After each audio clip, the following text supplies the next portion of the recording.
বাঁকুড়ার Bishnupur super speciality হাসপাতাল। এই হাসপাতালের উপর শুধুমাত্র বিষ্ণুপুর মহকুমা এলাকার রোগীরাই নয়, নির্ভরশীল পশ্চিম মেদিনীপুর এবং হুগলি জেলার সীমানাবর্তী এলাকার মানুষও। কিন্তু এই হাসপাতালে যাতায়াত রীতিমতো নাবিশ্বাস হয়ে ওঠে রোগী এবং তাদের পরিজনদের। রাস্তার এতটাই সংকীর্ণ যে বড় গাড়ি বা বড় অ্যাম্বুলেন্স রোগী করে হাসপাতালে প্রবেশ দুঃসাধ্য। সৌজন্যে জবরদখল। অভিযোগ, দশকের পর দশক ধরে হাসপাতালে জায়গা দখল করে ব্যবসা চালিয়ে আসছেন স্থানীয় বেশ কয়েকজন ব্যবসায়ী। অবিলম্বে সেই হাসপাতালের যাতায়াতের সেই রাস্তা চওড়া করার উদ্দেশ্যে জবরদখল উচ্ছেদ নামে হাসপাতাল কর্তৃপক্ষ। আগামী 25 জানুয়ারির মধ্যে উচ্ছেদের নোটিশ দেওয়া হয়েছে জবরদখলকারীদের। আর এতেই শুরু হয়েছে শোরগোল। জবরদখলকারীদের অভিযোগ, হাসপাতালের জায়গা দখল করে এতদিন তারা ব্যবসা চালিয়ে এলেও পুরসভাকে তারা নিয়মিত ট্যাক্স দিয়ে এসেছেন।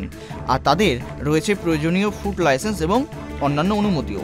ফুড লাইসেন্সের ভ্যালিডিটিও রয়েছে 2029 সাল পর্যন্ত। তাই এখন তাদের উচ্ছেদ করা হলে আগে তাদের পুনর্বাসনের ব্যবস্থা করতে হবে, এমনটাই দাবি জানাচ্ছেন তারা। হসপিটাল কর্তৃপক্ষ নোটিশ দিয়েছে।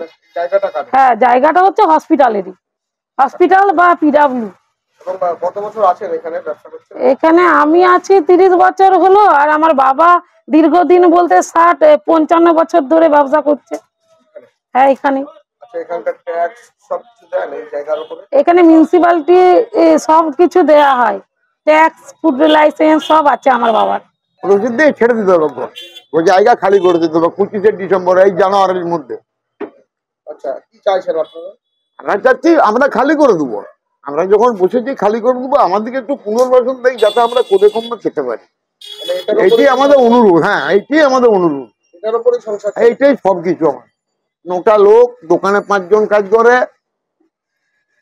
হাসপাতাল চত্বরেই থাকা দোকানগুলির মধ্যে রয়েছে কম্পিউটার সায়েন্সে বিটেক ইঞ্জিনিয়ারিং করা এক বেকার যুবকের দোকান। এই দোকান চলে গেলে পরবর্তীতে সংসার চলবে কিভাবে, তা ভেবেই মাথায় হাত যুবকের। ট্যাক্স দিতে হতো, মিউনিসিপালিটিকে ট্যাক্স দিয়ে আসছে। লাইসেন্স, ফুড লাইসেন্স কি করে নেয় সরকারি জায়গায় যদি দোকান হয়েছে? তাহলে সেটা তো আমি জানি না, বলতে পারবো না, কিন্তু ট্যাক্স দিয়ে আসছে, ট্যাক্সের কাগজও আছে। নর্মালি যে ট্যাক্সটা নাই মিউনিসিপালিটি থেকে, সেই আমরা চাইছি মানে ধরুন আজকে তো হঠাৎ করে নোটিশ পেলে তো কি বলবো, আমরা বেকার হয়ে যাবো। সত্যি কথা বলতে আমরা এরকম একটা যদি হয়ে যায় তাহলে বেকার হয়ে যাবো।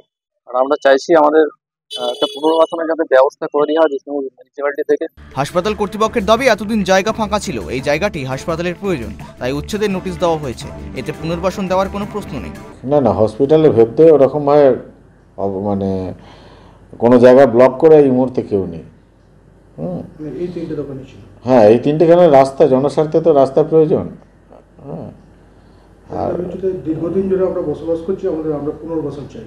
হাসপাতাল কর্তৃপক্ষ কি ভাবছে? দীর্ঘদিন ধরে বসবাস করছি, তাই বসবাসের ওনাদের কাছে কি অনুমতিপত্র আছে হসপিটালের জমিতে বসবাস করা?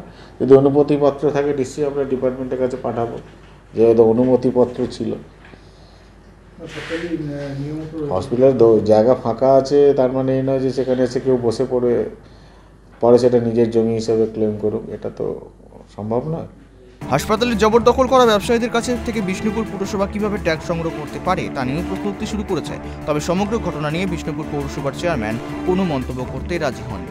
বিষ্ণুপুর থেকে সঞ্জীব মল্লিকের রিপোর্ট, ট্রাইব টিভি বাংলা।